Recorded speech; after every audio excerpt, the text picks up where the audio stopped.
Hermanos, buenos días. Damos gracias a Dios por que nos permite estar nuevamente acá, celebrando un domingo más que Él ha resucitado y que Él es nuestra confianza, como hemos leído en el pasaje del día de hoy. Hemos venido por algunos momentos y pues por amor a los hermanos también que nos acompañan, contarles un poco, estudiando el libro de Génesis, domingo tras domingo, y ha sido impactante primeramente para cada uno de nosotros, pero muy gozosos de poder ver a Cristo en los primeros capítulos de la Biblia, porque la Biblia habla de esto, la historia de la salvación habla de Cristo. Y bueno, un pasaje más el día de hoy en el cual podemos contemplar precisamente cómo es que Dios protege a su pueblo, cómo es que Cristo mismo pelea las batallas de su pueblo y cómo Él nos ha cambiado de ser enemigos suyos a amigos suyos. Es lo que estaremos aprendiendo con la ayuda del Señor en esta mañana. Contextualizando, devolviéndonos un poquito de dónde venimos. Entonces, por allá desde el capítulo 28 podemos recordar que Jacob decide irse del lado de su suegro, Labán, y desde allí entonces se emprende hacia la tierra prometida. Y vemos también, hermanos, es muy legítimo recordar que había una promesa, y esa promesa incluía una descendencia, incluía una tierra prometida, incluía que Dios iba a ser el Dios de Jacob y su descendencia. Hoy por eso es que luego de que se pone en marcha este viaje, finalmente hay un encuentro quizás temido por parte de Jacob, pero un encuentro necesario, porque hacía parte de llevarlo a la tierra prometida. Estaba pensando quizás cuál sería una muy buena introducción a este pasaje, y qué más, he dado con una espectacular porque ha sido inspirada por Dios. Les invito a que me acompañen al Salmo 27. Esta será la introducción pues de lo que veremos hoy a lo largo de todo nuestro pasaje. El Salmo número 27 será pues la introducción hacia Génesis 33. Les invito a que me acompañen a este texto, quizás conocido por muchos de nosotros, en el cual podemos ver reflejada la protección de Cristo hacia su descendencia, hacia los hijos del pacto, como oraba ahorita el pastor Javier, hacia usted y a mí, sí, solo sí, ponemos nuestra confianza en el Señor, a pesar de las circunstancias y lo que pueda venir hacia nuestras vidas. Escuchemos atentamente, hermanos, la lectura del Salmo 27. Dice el texto bíblico de la siguiente manera: El Señor es mi luz y mi salvación. ¿A quién temeré? El Señor es el baluarte de mi vida. ¿Quién podrá amedrentarme? Cuando los malvados avanzan contra mí para devorar mis carnes, cuando mis enemigos y adversarios me atacan, son ellos los que tropiezan y se caen. Aun cuando un ejército me asedie, no temerá mi corazón. Aun cuando una guerra estalle contra mí, yo mantendré la confianza.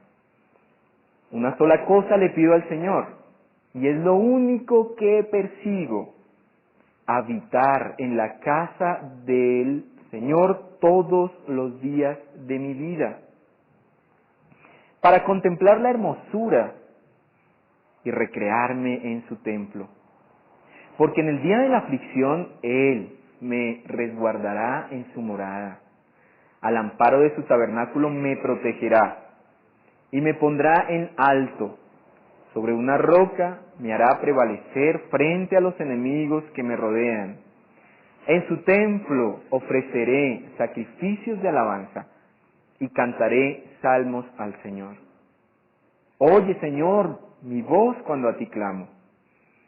Compadécete de mí y respóndeme. El corazón me dice: busca su rostro. Y yo, Señor, tu rostro busco. No te escondas de mí, no rechaces en tu enojo a este siervo tuyo, porque tú has sido mi ayuda.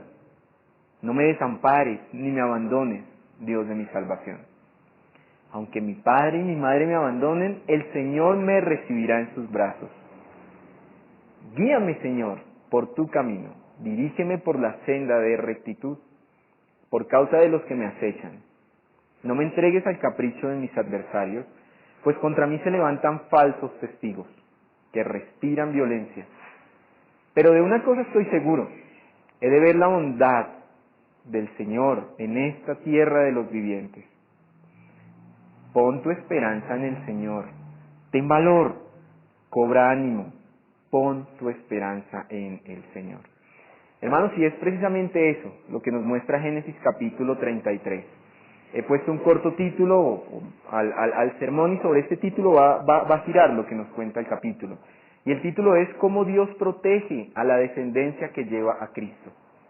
Recordemos, amados hermanos, que 20 años antes había habido una disputa terrible entre hermanos.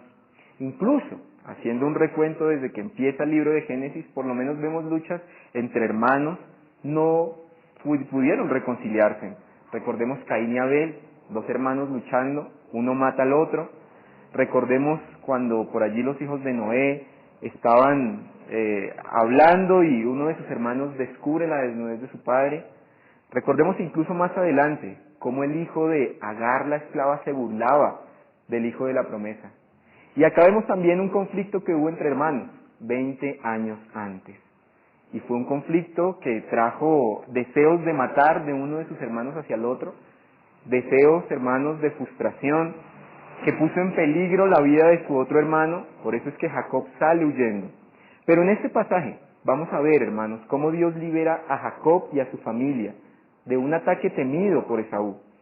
Pero no solo vemos esto, que ocurrió históricamente, sino también podemos ver cómo Dios cumple su promesa. Y la promesa era guardar a su descendencia.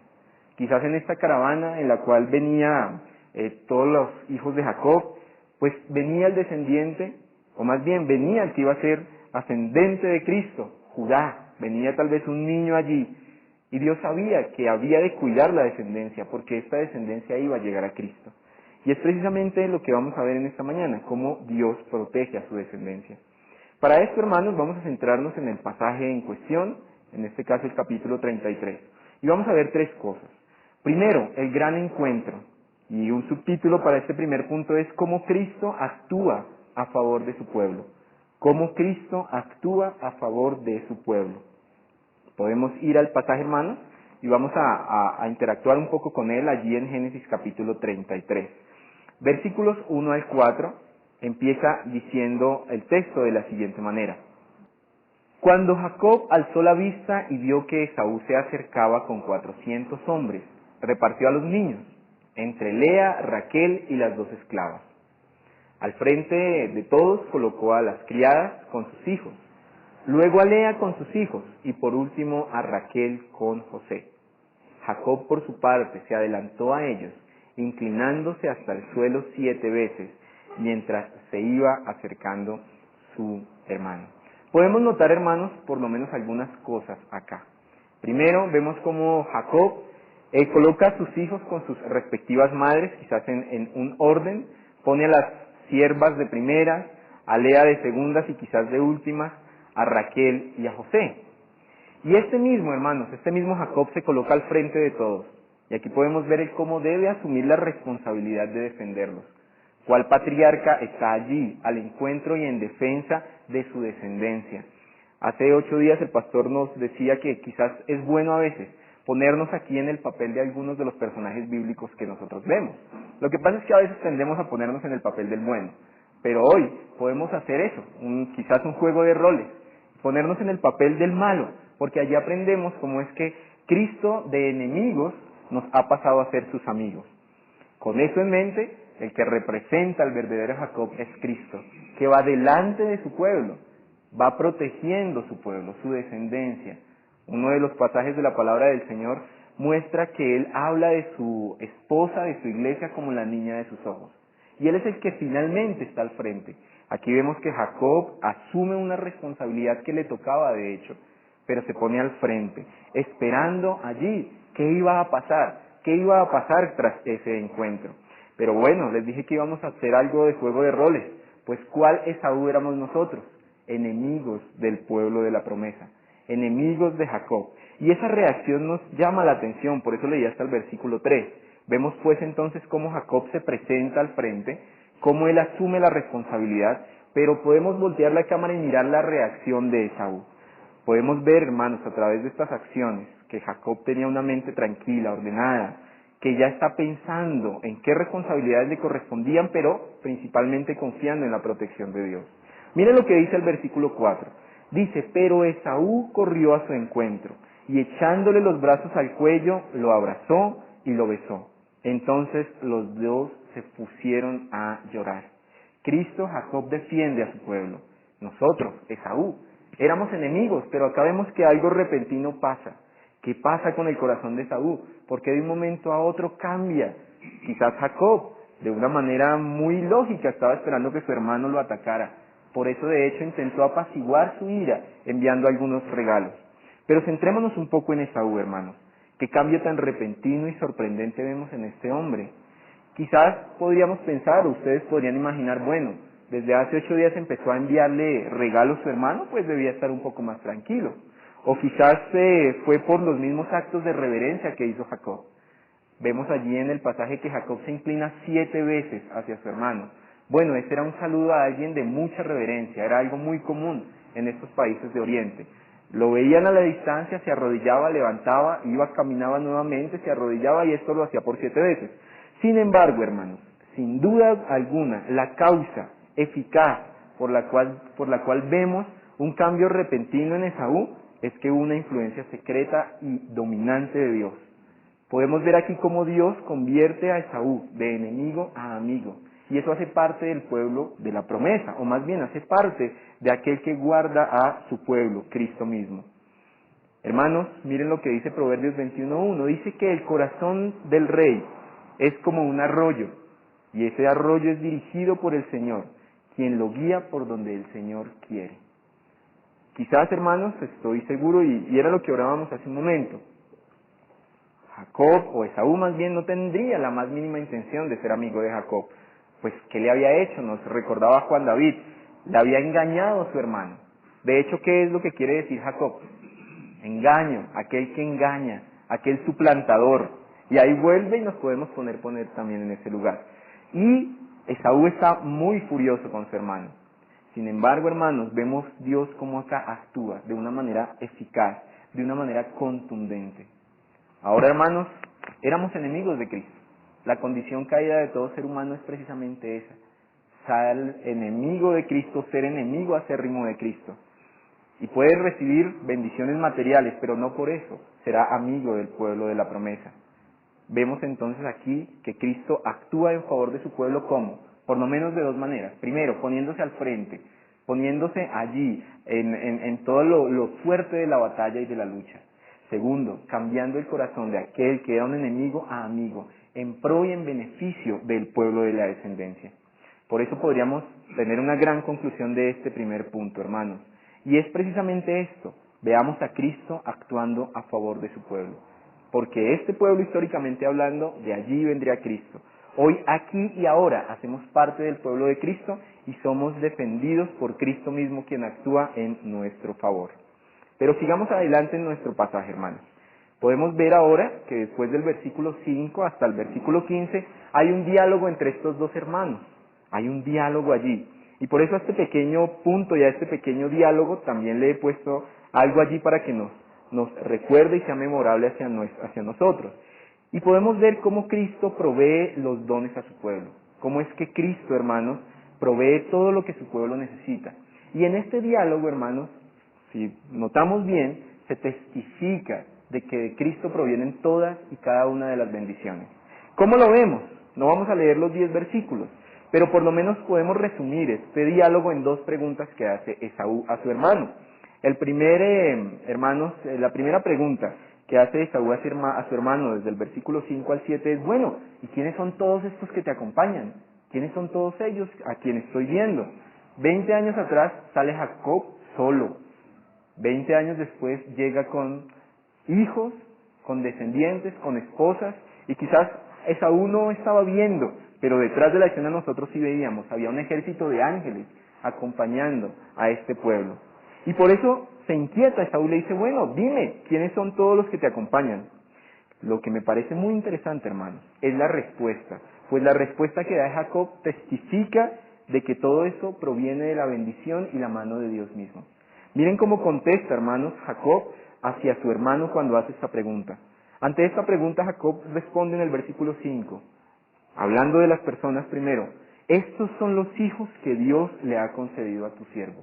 Aquí hay un reconocimiento, primero, de que es Dios quien ha hecho crecer ese pueblo, pues había una promesa, pero no ha sido por la fertilidad de Jacob, no ha sido incluso por la fertilidad de sus esposas. Raquel era estéril.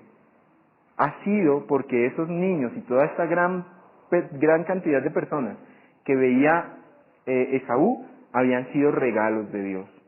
Y es de esperar, amados hermanos, que este hombre transformado por la gracia de Dios, Jacob, me estoy refiriendo en este momento, reconozca que es la gracia de Dios que ha actuado en favor de él. Cuando nos preguntan, amados hermanos, bueno, grandes bendiciones han tenido, materiales, físicas, qué importante es reconocer quién ha sido la fuente de nuestra provisión. Los actos que usted y yo hagamos deben testificar que estamos agradecidos con el Señor por todo lo que Él hace y obra en favor de su pueblo. Porque finalmente de Él es que proviene absolutamente todas las cosas. Haciendo un recuento, amados hermanos, en la última hora, lo que usted está en este momento haciendo, recibiendo, sintiendo, pues no es más que una misericordia del Señor. Porque como dice Lamentaciones, nuevas son cada mañana las bendiciones que Dios nos da y las misericordias que Dios nos da. Entonces, ¿quiénes los que te acompañan? Son una bendición de Dios.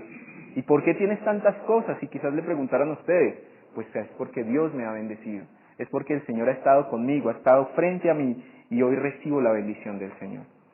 Hay una segunda pregunta, hermanos, que también testifica que es Dios quien provee a su pueblo, quien es Cristo mismo el que es la provisión para su pueblo. Y la segunda pregunta que hace Esaú a Jacob en este diálogo del versículo 8 al 11 es, bueno, ¿y para qué fueron todos estos presentes que me mandaste? Quizás pensamos de hace 8 días, pues, en un principio quería apaciguar la ira de su hermano. Pero una vez allí, vemos cómo cambia repentinamente esta conversación, se abrazan, lloran mutuamente, pero la respuesta que da Jacob a su hermano también testifica de que Dios ha sido bueno con él. Porque dice el versículo 11, cuando Jacob contesta, Esaú, Dios ha sido muy bueno conmigo. Ni siquiera contestó Dios ha sido bueno conmigo, sino la respuesta que da Jacob a Esaú tras esta pregunta es, Dios ha sido muy bueno conmigo. Mire el énfasis que da. Y tengo más de lo que necesito. Había salido solo, no sabía ni cazar porque el cazador era Esaú. Quizás no sabía ni cocinar, porque la madre de él fue la que hizo aquel guisado cuando fue y engañó a su padre. Pero este hombre reconoce, hermanos, reconoce que Dios ha sido muy bueno con él y que él tiene más de lo que necesita, según el versículo 11. Y con estas palabras, Jacob da testimonio público de la misericordia de Dios en su vida. Todo lo que tenía se lo debía a Dios mismo, absolutamente todo. Venía con muchos hombres, venía con su familia. Y pues también, hermanos, es importante notar cómo es que Cristo es nuestra provisión y en Él estamos completos. Tenemos más de lo que necesitamos, muchísimo más. Y lo que tenemos es lo mejor que nos ha podido pasar porque viene de la mano de Dios mismo. Recordemos cuando empieza el Evangelio de Juan, el primer quizás milagro que nos presenta desde la perspectiva de Juan es las bodas de Caná. Se ha acabado el vino. ¿Qué pasa? Los novios quizás estaban preocupados. ¿Qué les vamos a dar a estas personas? Pues bueno, vemos aquí a Cristo obrando un milagro. Convierte agua en un vino, pero no en cualquier vino, en el mejor de los vinos que esas personas habían tomado hasta ese momento.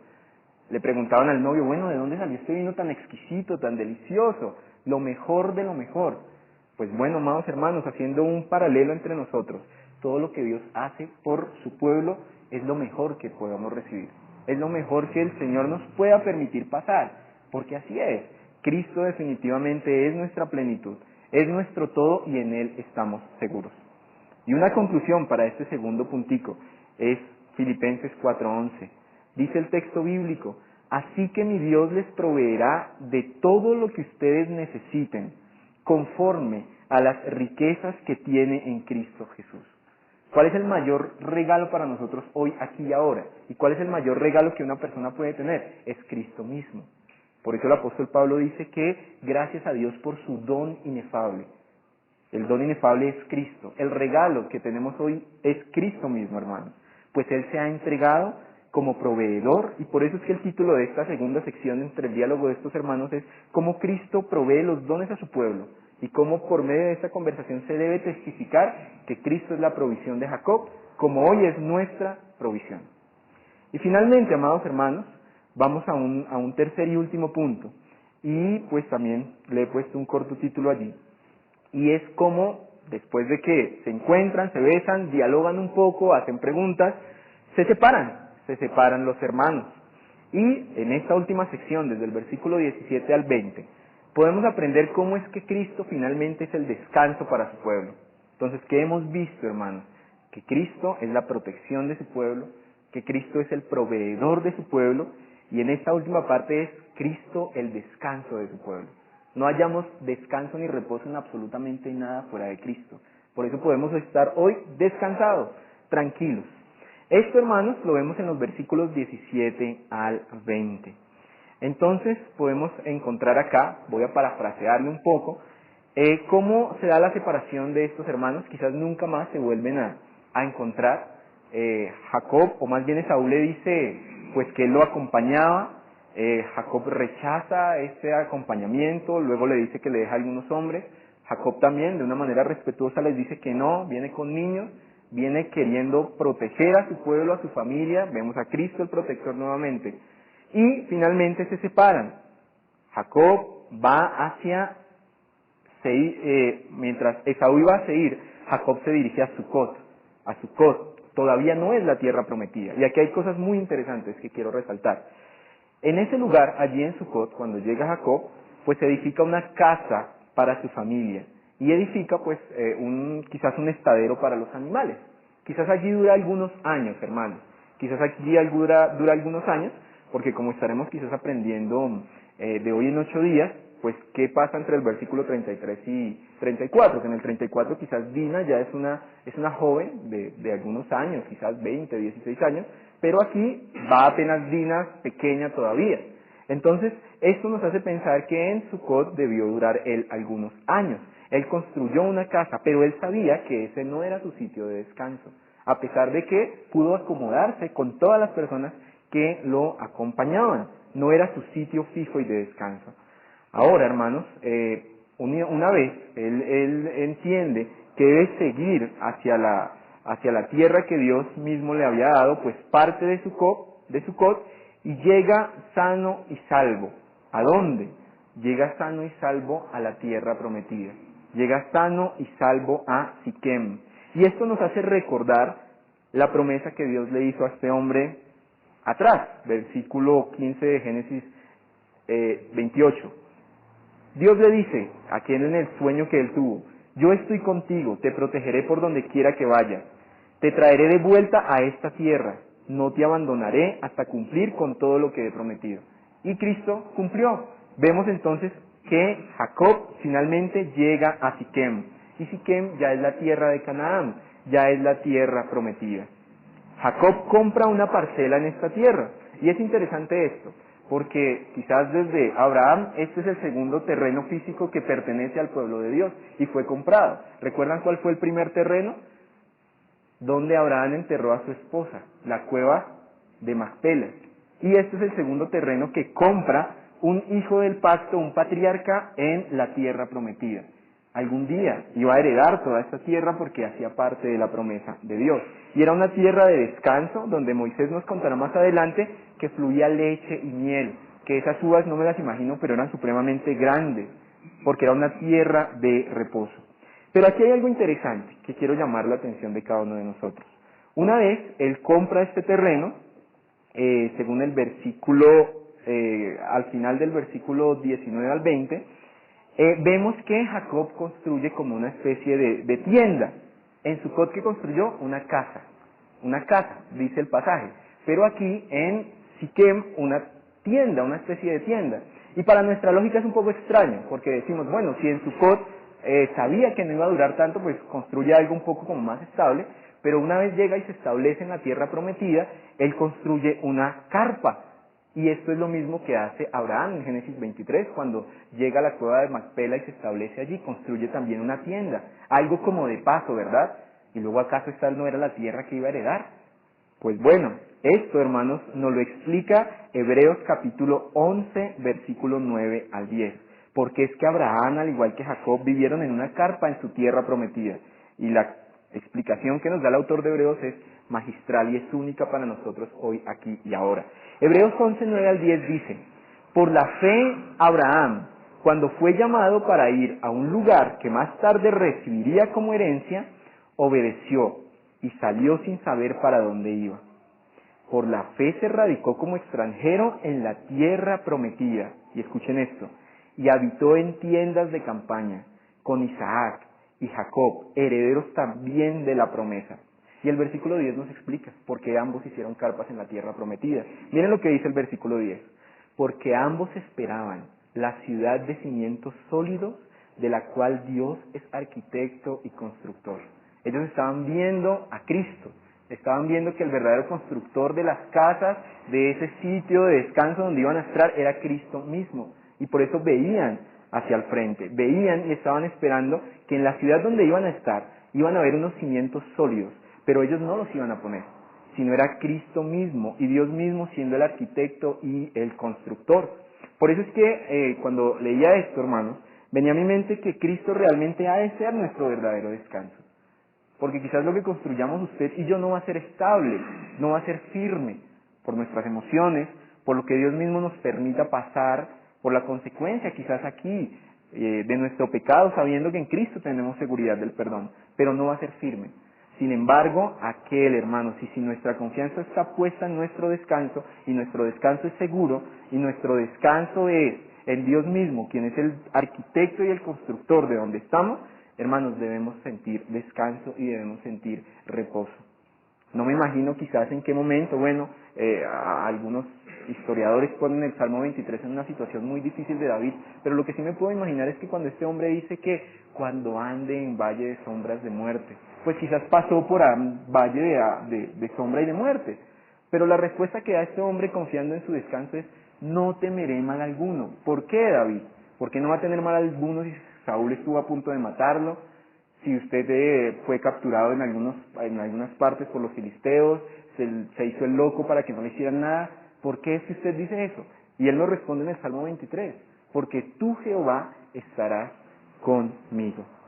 Hermanos, damos gracias a Dios, porque hoy hemos visto en este pasaje cómo es que Cristo protege a su iglesia, cómo es que Cristo es la provisión para su iglesia, cómo es que Cristo, amados hermanos, es nuestro descanso. Y damos gracias a Dios porque al final de nuestro pasaje termina en el versículo 20 diciendo que una vez Jacob se establece allí en la tierra de Siquem, en la tierra prometida, en la tierra de descanso y reposo, construyó un altar y a ese altar le puso: este es el Dios de Israel. Quiero terminar con una frase que no es mía, pero me llamó bastante la atención, amados hermanos, porque como que resume esto que hemos visto en esta mañana.